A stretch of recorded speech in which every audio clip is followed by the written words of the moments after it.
Erev Tov and welcome.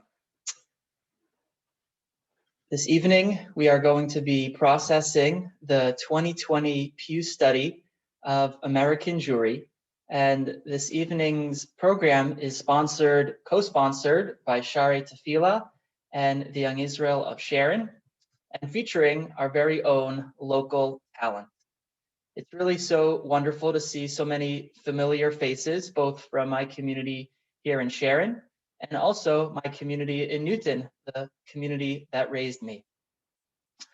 Rabbi Samuels is tending to a family matter in Chicago right now, so he's going to be unable to join, but I will do my best to try and fill in for my Rebbe V'Mori, my teacher and mentor, by introducing the panelists and facilitating the Q&A this evening.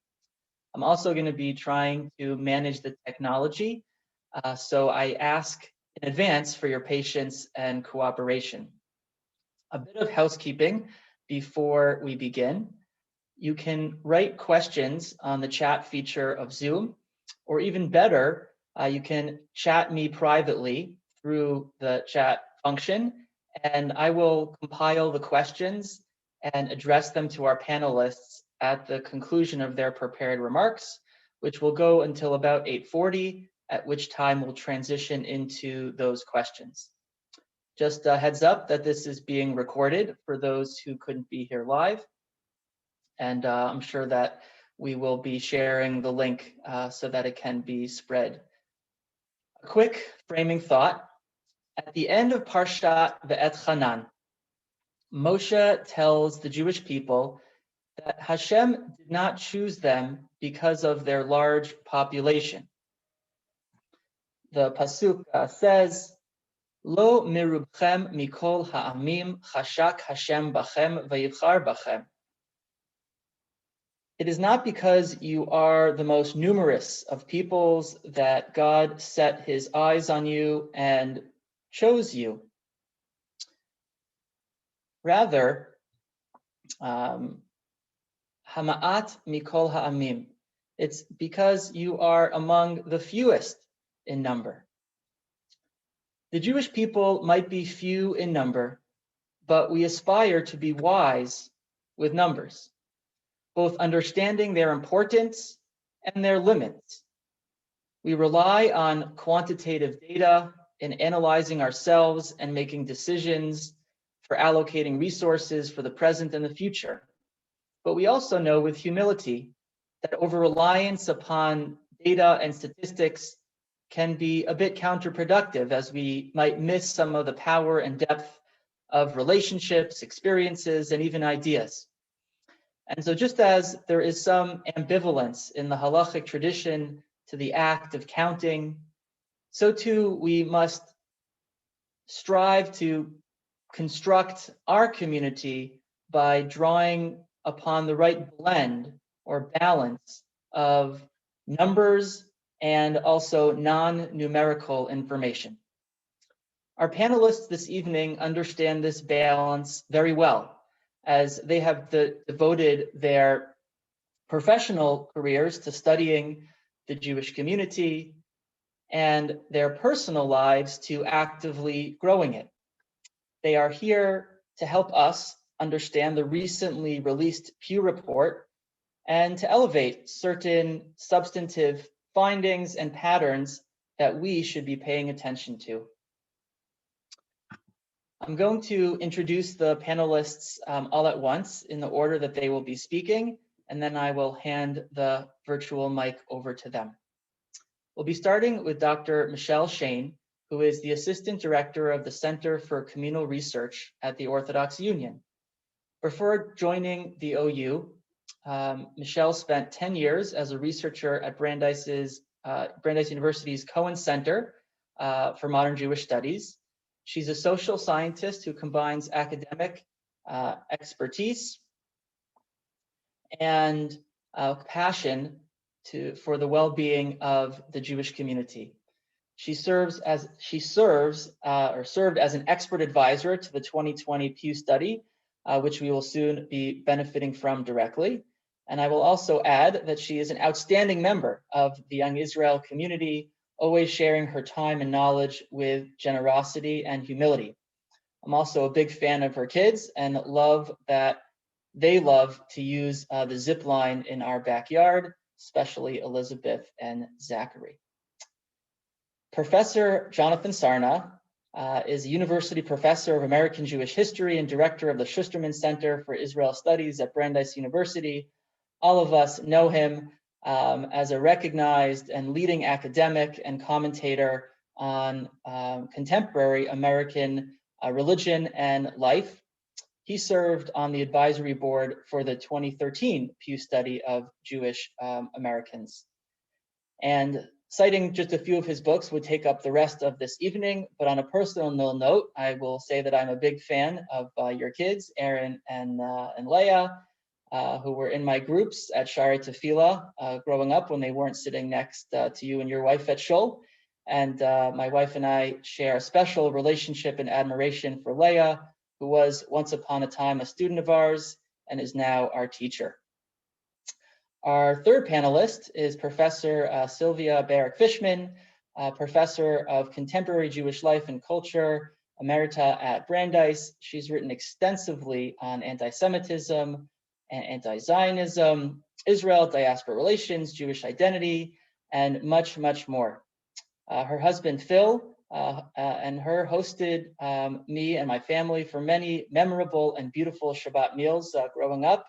And her son Joseph was my mentor or my assigned buddy at Maimonides School when I was a freshman.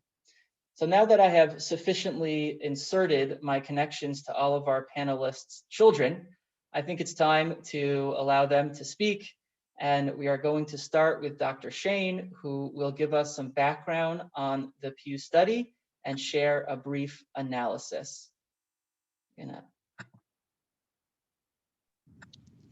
Thank you, Rabbi Chessis. So for those who are not familiar with the Pew Research Center or the study that came out last month, I want to give you a very quick on 1 foot overview of what it is that we're going to be talking about tonight. I'm going to share a few slides for those of you who find it easier to think about these things visually. So what is the Pew Research Center? They call themselves a nonpartisan fact tank. They're based in Washington, D.C., and they do public opinion polling and demographic research and other kinds of social science research to inform the public conversation about religion and social life in America. They don't take policy positions. Their first major study of the American Jewish community was done in 2013, and I'm sure a lot of you remember when that study came out. It generated a lot of discussion for us in the Jewish community. Their new study of American Jews was released last month in May. So the question is, why is this study so special? And why is everybody talking about it? How is this study different from all other studies? And I will tell you that the main reason is that it is a representative, probability-based sample of American Jewish adults, which means that it has the power to answer questions like, how many Jews are there in America? And what proportion of them think this? And what proportion of them do that? Right? It's not a sample that was drawn from like membership lists of Jewish organizations or people with distinctive Jewish names or an anonymous link that was just sent out into the ether onto Facebook for anyone to respond to. Instead, what the Pew Research Center did was they took the US Postal Service list of American residential addresses, so every house and apartment building and number in the United States. They took a random sample of those addresses. They screened more than 68,000 households. From those, they found about 5,800 that they thought might contain a Jewish adult. And they did a longer survey of an adult in each of those households, and they wound up with about 4,700 Jews who responded to the study. So it's a large and robust and representative sample. Okay, who's a Jew? For the purpose of the Pew Research Center's study, they defined Jew in the following way. Anybody who, when asked, what is your religion, said Judaism. They called those people Jews by religion. And anybody who, when asked, what is your religion, said, I'm atheist, I'm agnostic, I have no religion. But they were raised Jewish, had a Jewish parent, and said that aside from religion, they considered themselves Jewish, those people also counted. They called those people the Jews of no religion. So one of the key findings of this study, and one of the reasons that it's exciting, is that it tells us how many Jews there are. Pew estimates that there are 5.8 million Jewish adults in the United States. That includes 4.2 million who are Jews by religion, who say when asked, what is your religion, they say Judaism, and another 1.5 million who are Jews of no religion, who say they're atheist or agnostic, but Jewish aside from religion. There's a rounding error. It looks like it should add to 5.7. It adds to 5.8 when you round. In addition, there are another 1.2 million children being raised in a household with at least one Jewish adult, and whose parent says, yep, I'm raising that child Jewish by religion. Another 400,000 approximately who are being raised as Jewish aside from religion. So when you add all of those people together, you come up with somewhere in the neighborhood of 7.5 million people living in this country who are Jews.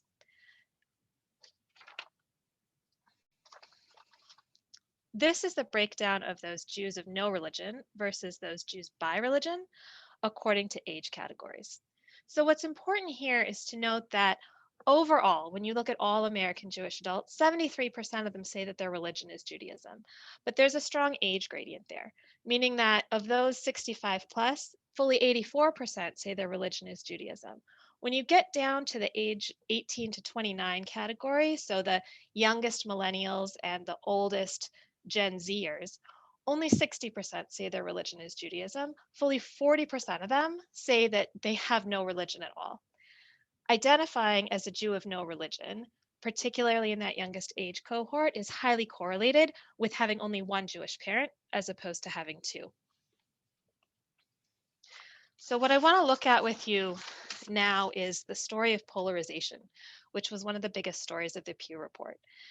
This chart is showing you, the pie graph is showing you of all American Jewish adults, the percent who identify with each denomination. So the Reform movement continues to be the largest denomination in American Judaism, with 37% claiming to be Reform. However, when you break that down by age, you'll see that the proportion of American Jews who identify as Orthodox is growing very quickly.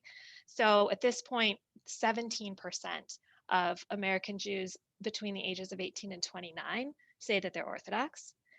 And on the other end of the spectrum, the proportion of American Jews who say they don't have any branch of Judaism with which they affiliate is also growing. So when you look at the 18 to 29-year-olds, fully 41% of them say that they don't identify with any religious stream of Judaism. So the Pew Report called this, I don't think they used the word polarization, but that's the word that I would use, right? This clumping of Jews toward the two extremes of the religious spectrum, and this shrinkage of the Reform and conservative movements that used to be the strongest and most robust movements in the American Jewish community. This is the other piece of polarization that I wanted to bring for you tonight. So one story of polarization in this chart is that most non-Orthodox Jews are strongly identified as liberal and as Democrat. Most Orthodox Jews are strongly identified as conservative and as Republicans. Now, that divide has always existed to some extent. We saw it back in 2013 as well. But what I want to point out is when you look at that little table in the corner, that was the 2013 study. And in 2013, we learned that 57% of Orthodox Jews called themselves Republicans. In 2020, that number was 75%. A jump in 18 points in 7 years is remarkable. That's a big story of this study. I want to point out for context that the data was collected between November of 2019 and June of 2020. So all the data was collected during the Trump administration, much of it as the election was heating up, and mostly, almost all of it actually before the COVID-19 pandemic. So when you're trying to think about what were the social factors that might have been pushing the community, those are two of them. And I'm going to pause here and I'd love to listen to my teachers, Professor Sharon and Professor Fishman, and then hopefully we can get into a conversation. Good, thank you, Michelle, and really a wonderful summary.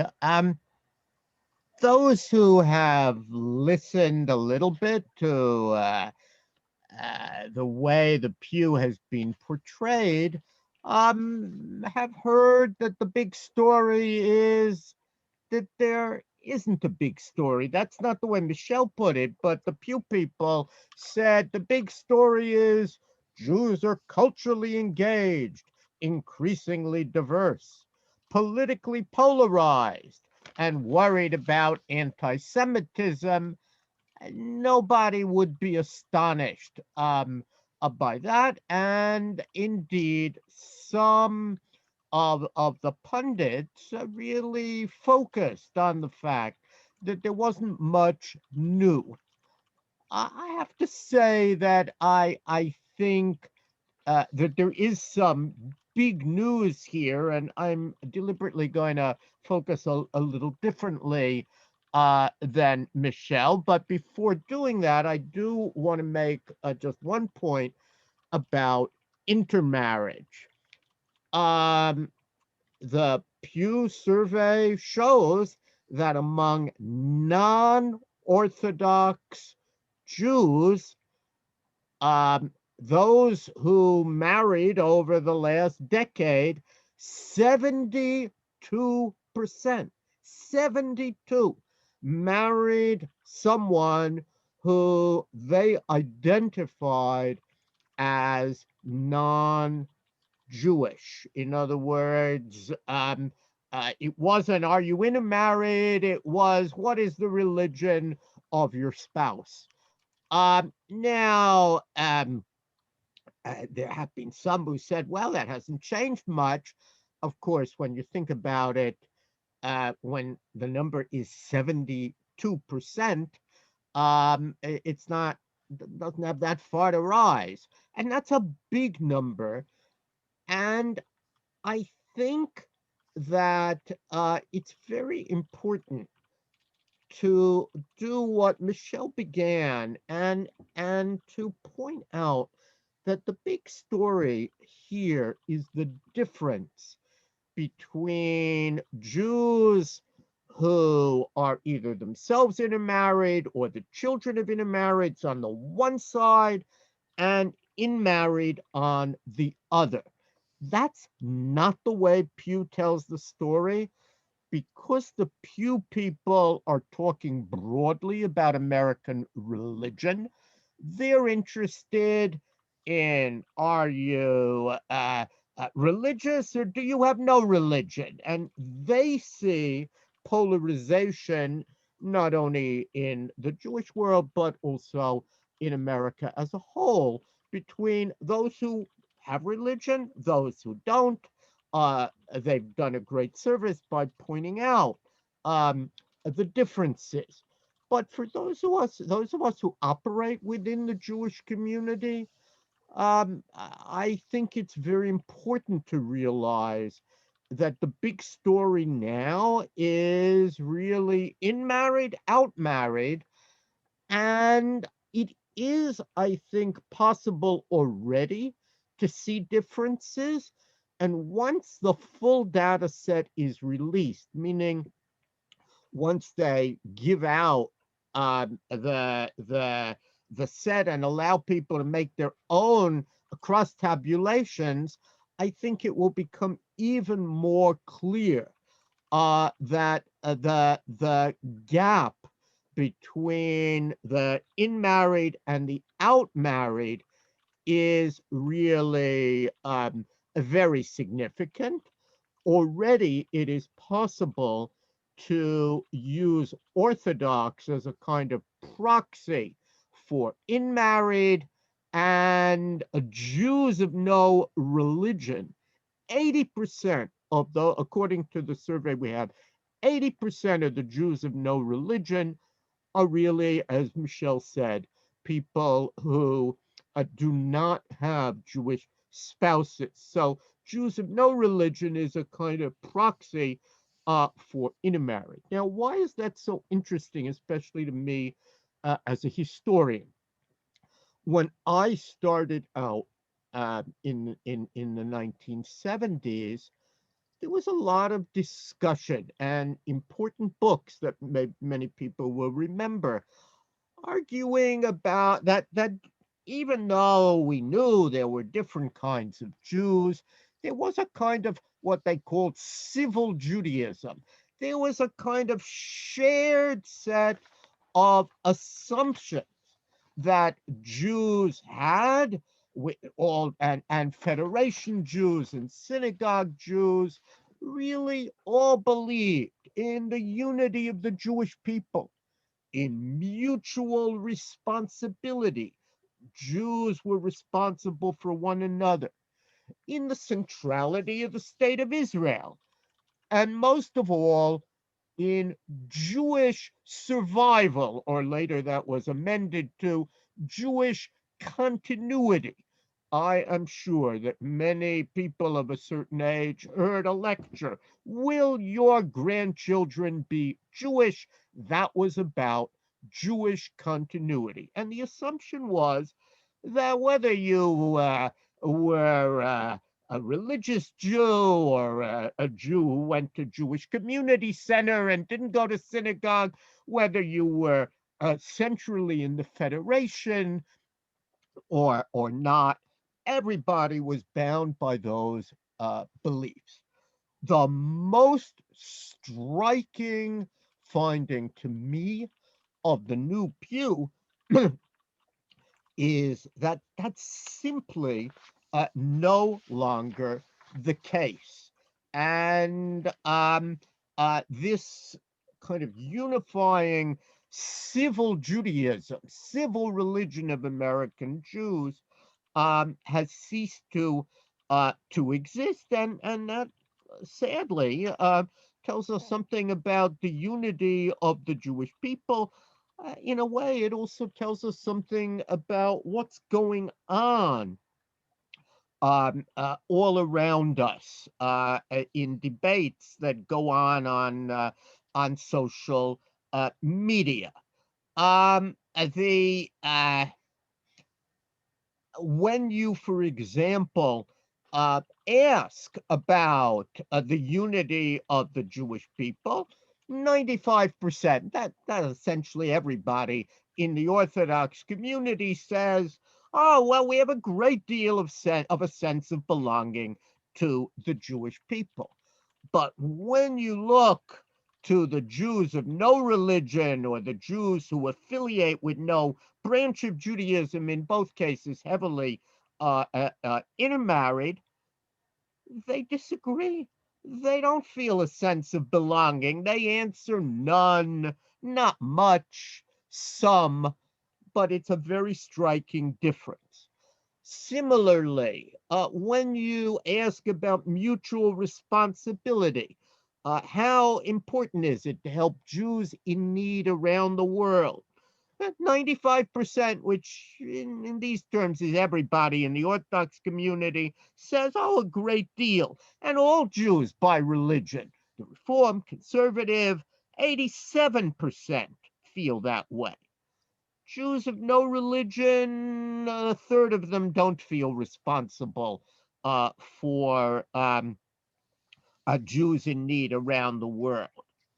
When we move on to Israel, again, Orthodox Jews, also conservative Jews, overwhelmingly say, "I'm very attached, I'm somewhat attached."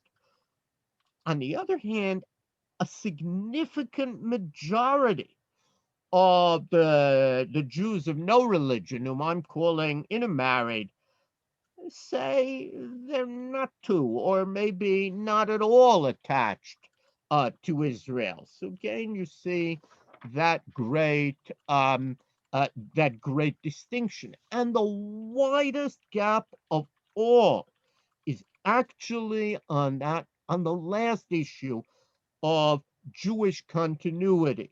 Whereas in the memory of many people here, they wanted their children and grandchildren to be Jewish. This was related to the Shoah.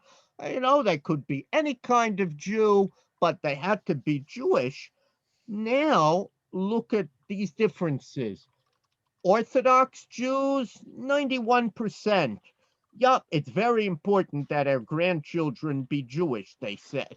And 62% of conservative Jews agreed. Jews of no religion, 4%. 4 said it's important that our grandchildren be Jewish, and the Jews of no particular branch agreed. 11% only said it's important. Now, of course, that makes sense. The Pew doesn't explain it, but those who have non-Jewish spouses, for understandable reasons, have different expectations for their offspring than those with Jewish spouses. That's quite logical, but that difference is very, very stark and very striking. Um, Before we had Pew, already 15 years ago, Stephen Cohen wrote a smart piece entitled A Tale of Two Jewries, in which he already then noticed growing differences between those who married within the faith, so-called in-married, and those who did not. And he argued that the future would be different as well in those two groups. That was the very opposite of what others who argued for links, religious ideology at the heart of commitment of a significant segment of all American Jews argued. He argued, no, they're splitting. And I have to say that 15 years later, looking at the Pew, it seemed to me that we were really seeing this ideological split on matters that we thought once everyone agreed upon. Now, increasingly, and Michelle used that term, polarization, we are seeing a community divided between those who really care a lot about central Jewish values, unity of the Jewish people, mutual responsibility, attachment to Israel, Jewish continuity, and those who don't think that those are central at all.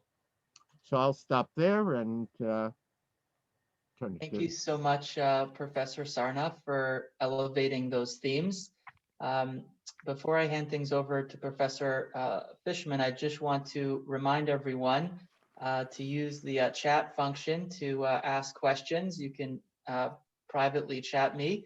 I've already received several, and I'm trying to combine some of them, but would love to hear your curiosity and to put that to our panelists. Now I will invite Professor Fishman to share some of your wisdom with us. Thanks. I'm actually going to continue with some of the motifs that Michelle and Jonathan have already opened. I'm going to talk about it on the macro level. I'm going to talk about what I'm going to call social Jewishness, about Jews connecting to other Jews, because I think that this is actually one of the most important subtexts of what we see in the figures that you've heard about so far.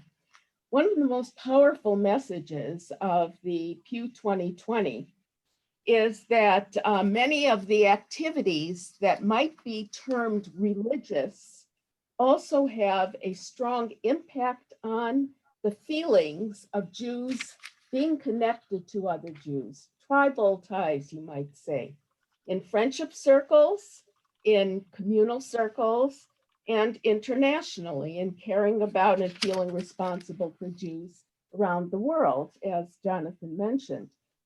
Pew, like virtually every prior study, shows that Jews who are strongly connected to other Jews socially through family, friendship networks, and communal associations, those are and who say they are, who talk about how many Jewish friends they have, are much more likely to say the Jewishness as a religious faith is very important to them.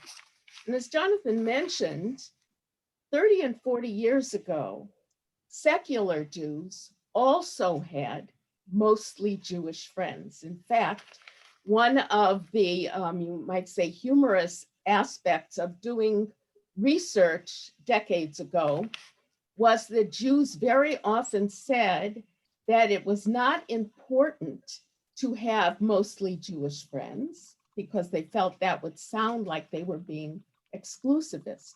But when you ask them how many friends they actually had who were Jewish and non-Jewish, Jews at all points of the religious spectrum tended to have mostly Jewish friends.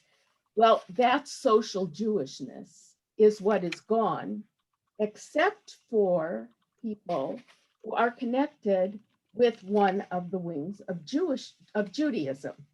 So when asked whether all or most of their friends were Jewish, 88% of the Orthodox, 44% of the conservative, and 23% of Reform Jews said that they had mostly Jewish friends, compared to 8% of Jews of no religion.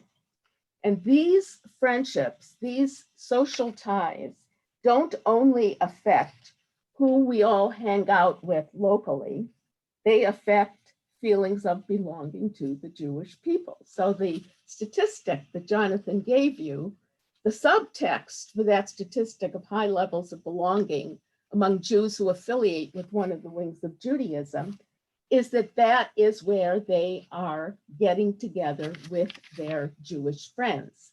They're meeting Jewish friends, they're socializing with them in settings that are religious. And in a couple of minutes, I will give you a little insight from the Pew study about that kind of connection. And we see the correlation between people who say they have mostly Jewish friends and the people who say they care about Jews around the world and they care about Jews in Israel. That is a direct correlation already visible in the Pew study. 86% of Jews who had said they had mostly Jewish friends said they feel responsible for Jews around the world, compared to less than 2/3 of those who said they had hardly any Jewish friends. 88% of Pew respondents who said they have a sense of belonging to the Jewish people said they feel responsible for Jews around the world, compared to 39% of those who said they don't feel that they have a sense of belonging to the Jewish people. All of these social connections are connected. And they're even connected in the sense that the people who care the most about Israel are also the ones who care about Jews in other international settings. 2/3 of those who call themselves Jewish by religion feel emotionally attached to Israel, compared to only 1/3 of those who are Jewish but not by religion. So why is being involved in the wing of Judaism highly correlated with all these webs of friendship, responsibility, and emotional attachment? It's not just ideology or theology, and Pew actually proves that because they very wisely asked people who come to synagogue why they come to synagogue. So I'm going to report to you just about the Orthodox answers, but they're available for all synagogue goers. The rabbi will probably be happy to know that 95% said, because I find it spiritually meaningful. Another 80% said, because I feel a sense of belonging. There you have that, the social tie motif. 83% said to feel connected to my ancestry. 74% said to continue my family's tradition. 69% said to learn something new. 65% because I feel a religious obligation. And 62% said to see friends and socialize. And I don't think it's just the Kiddush crew. I think that's most people who come to synagogues in whatever wing of Judaism they affiliate, do find that platform for forming and maintaining friendships extremely meaningful. Perhaps surprising to some, only 29% answered that they would feel guilty if they didn't participate. So much for Jewish guilt. But it's not just religious observance that's highly correlated with social Jewishness. Also, even solitary activities like participating in cultural Judaism. Now, this is very important because many people have said, you're not asking enough questions about what do people watch on television? Do they go to Jewish film festivals? Do they read Jewish books, biography, and literature? Do they go online? Do they have Jewish interactions with online programming? And the assumption was that, okay, secular Jews may not be involved, or Jews of no religion may not be involved anymore so much with synagogue life or other kinds of traditional functioning, but they will be very active culturally. But it turns out that the people by far who are the most active culturally are the same ones who go to synagogue and have mostly Jewish friends. And the figures are actually quite astonishing, ranging between 2/3 and 3/4 of all of these, everything except online conversations. And I'm going to give you that figure also. Online conversations is actually not about Judaism is not participated very much by anyone, but of all the people who participate, that is primarily the people with mostly Jewish friends who are involved with religious life as well.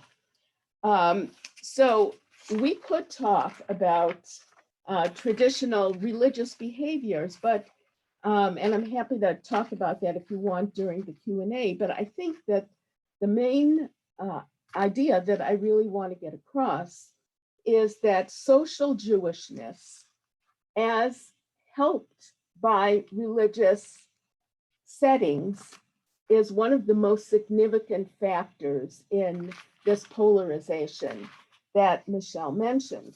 And I think there is actually something that can be done about it, because that combination of religion and socialization begins early in life. Here we go back to what Rabbi Chessis spoke about in educational settings. We think about the way Jewish children are socialized towards Judaism. They're not just socialized towards Judaism, they're socialized towards each other. And the peer relationships that children start to form in preschool and continue through their teen years and through their college years are extremely significant factors in how involved they will be with Judaism in their adult lives. What Rabbi Chessis called so beautifully the power and depth of relationships. I really want to thank you for giving me a closing for my presentation. And now I would be very happy to participate with everyone in Q&A.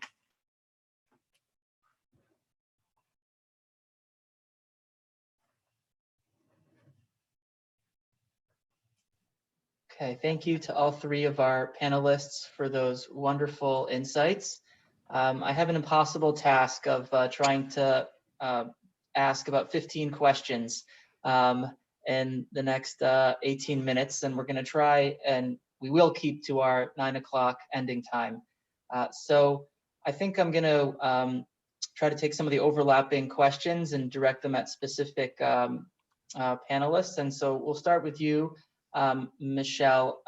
Several people were interested if there was breakdown within the Orthodox community, of the micro communities, modern Orthodox, Hasidic, Haredi, specifically relating to the story of polarization and the clumping of Jews that you spoke about along the political spectrum, and sort of communities leaning to the left and to the right within Orthodoxy.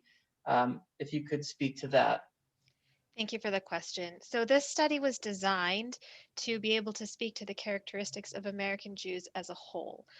Orthodox Jews are about 9% of American Jewish adults. There were not enough Orthodox respondents. They did ask the question, do you consider yourself modern or centrist Orthodox? I think the choices were like, there's like yeshivish, Hasidic, something else.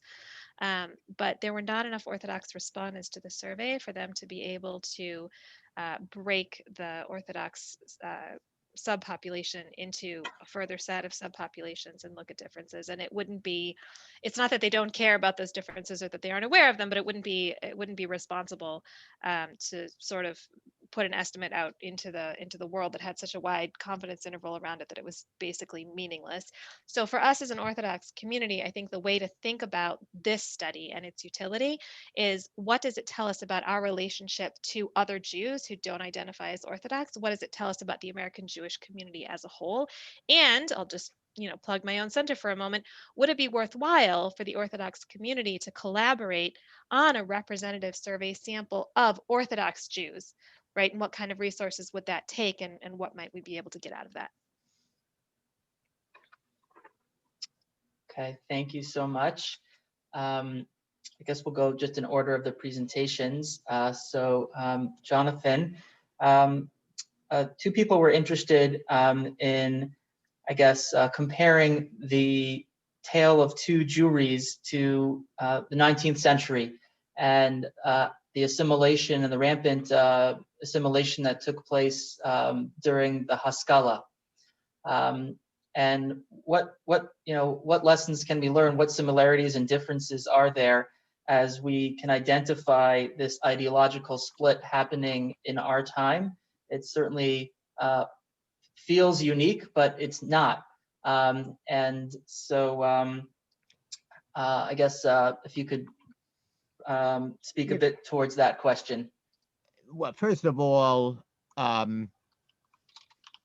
we don't have Pew surveys from the 19th century, and it's not easy to figure out whether, in terms of these big themes that once united Jews, whether those had in fact disappeared in the 19th century. If one looks, where we do have data, at contemporary Israel, there's not such a big difference between Haredim, or Datiim, I should say, and Chiloniim, between religious and secular Jews in Israel on some of these themes: mutual responsibility, and do they want their children to be Jewish, and so on. And both of them agree. And my sense is that in the 19th century, they also agreed. I mean, it's worth remembering that the radical Reform rabbi David Einhorn was vigorously, violently opposed to intermarriage, a dagger in the heart of Judaism.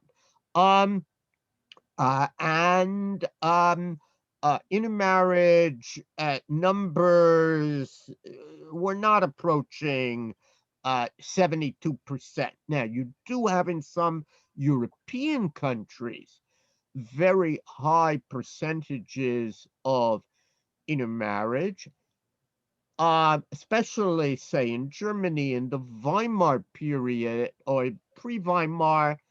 Problem is, we of course have no way of knowing what would have happened, because at the coming of the Nazis, Jews who had lost much of their interest in Judaism and had intermarried were still Jewish. And indeed, we know that there was a very substantial revival. There is an important lesson there, and it's worth mentioning. We shouldn't give up on Jews. Time and again, communities have assumed, it's over, and then an astonishing return, unexpected. Probably people even here know from their grandparents the 1930s.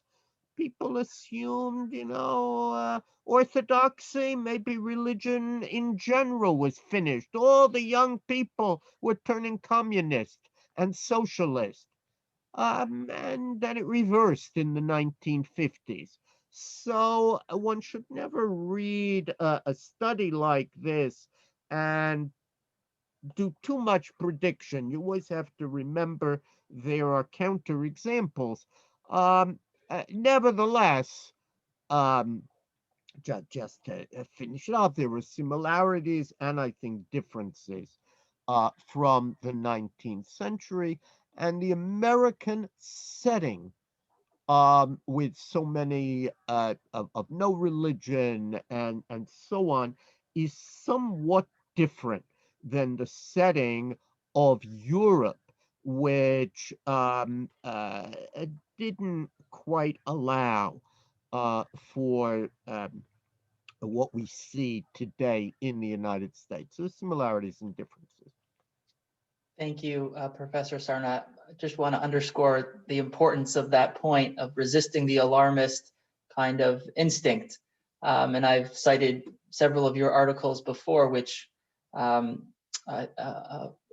emphasize that even though there are statistics which point towards the stability and growth of the Orthodox community, that we ought not be triumphalist and overly confident. So I really appreciate the historical framework and context behind that important point. Professor Fishman, there was a question about related to social Jewishness and the web of friendships that you spoke towards, as it relates to the binary of Jews of religion versus Jews of no religion, and how sort of that language within the survey in some ways points itself towards a schism or a gap or a polarization, in that it influences how we think and relate to other Jews as sort of an either or of religion or of no religion, whereas there is much more color and nuance within the spectrum of association and affiliation, which you spoke to. So if you could talk a little bit about those categories of Jews of religion versus Jews of no religion, and the impact that has on sort of sociological study of Jews. So this is a very complicated question because one needs to be able to talk about phenomena. So then the question is, how do you talk about the phenomena in ways that don't reify perhaps things that we wouldn't want to reify? But I do think it's important to recognize that the no religion label was not assigned to people. That was the way they identified themselves. So they were asked, do you consider yourself to be Jewish? And they specified that they were Jewish, but that they had no religion.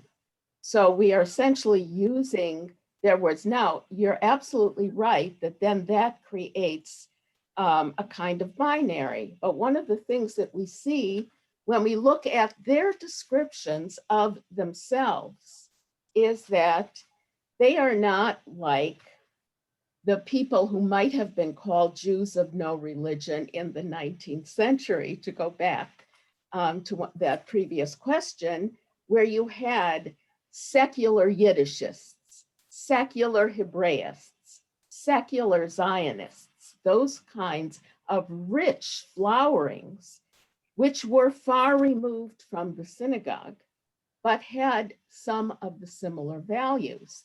What we're struggling with right now is what can Jews who do feel attached to religion do to bring Jews of no religion closer to their own heritage without appearing as though they are attempting to impose upon them things which they are not interested in. That was one of the reasons that I, at the end of my remarks, started to talk about Jewish education, because when people are asked in the Pew study, well, why don't you go to the synagogue? Some of them say, I don't know Hebrew. I don't know what's going on. So it's a kind of lack of competence that makes them feel uncomfortable in that environment. Many of them say, I'm just not very interested.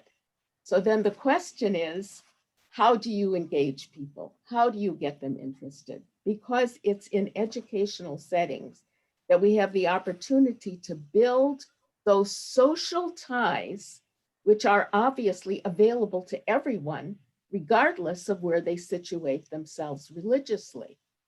But I think we can't do that unless we recognize the fact. We have to look at the facts that the Pew gives us.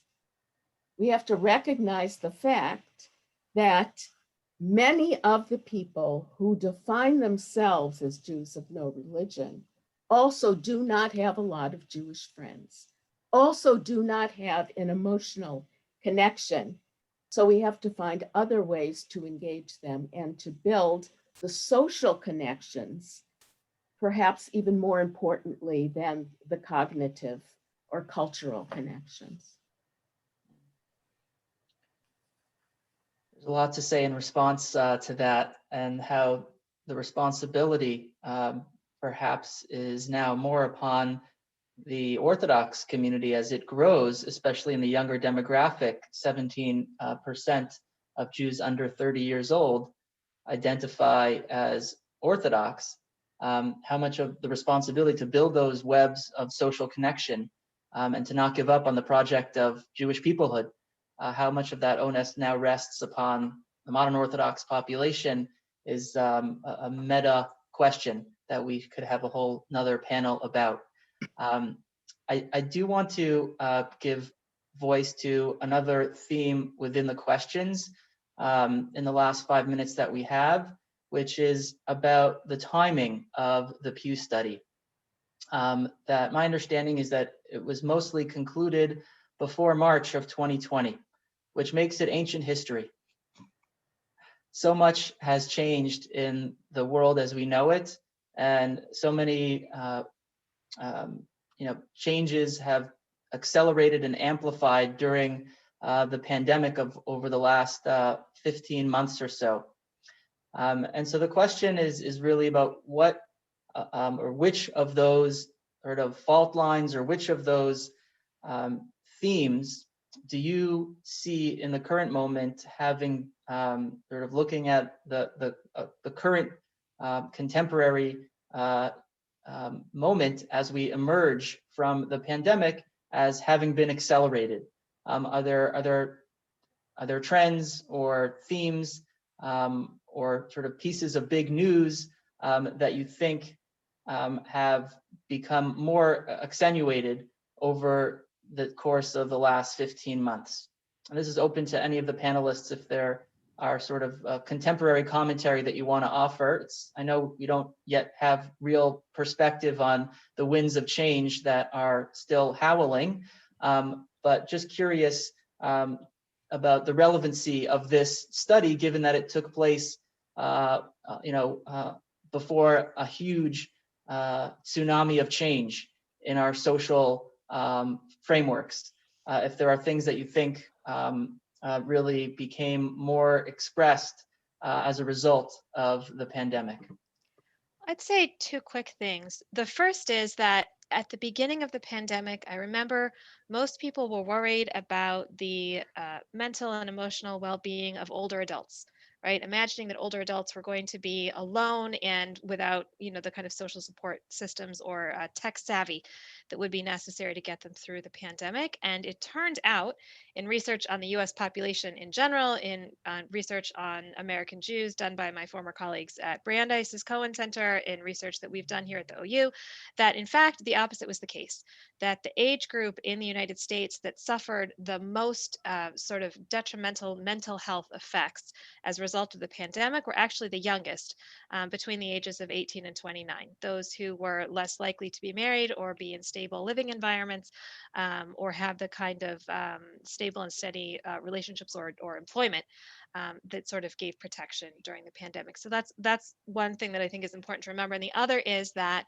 I think we also imagined in the beginning that this would be bad for religiosity, right? That the pandemic would be a threat to religiosity. And in fact, we found that that's also not the case, right? Google searches for prayer went up exponentially over the first few months of the pandemic. People who already had faith, and this has been true in studies in Italy and in China and all over the United States, that faith seemed to strengthen, and their connection to both God and their religious communities, and including Orthodox Jews, seemed to strengthen over the course of the pandemic. So the people who didn't have that protective element were those who didn't have religion. So when I look at young adult American Jews who say they have no religion, right? That the group between 18 and 29, that's 40% of that group who say they have no religion and have very few ties to the Jewish community. I would imagine, based on that circumstantial evidence, that their connection has probably loosened and become even more fragile over the last 15 months. So some of these findings, but all the more so. I have a one-word answer. The answer is Zoom. We cannot begin to imagine how much that is changing. Look at us here. And this is going on everywhere. The potential, religious potential, Jewish educational potential, the building of social capital potential. The pandemic greatly accelerated one of the great revolutions in human history, the move to a digitization. And I expect that if we have wisdom, we will be able to use this new technology to try and strengthen some of the connections that Pew shows us have been frayed in the last few years. Amen.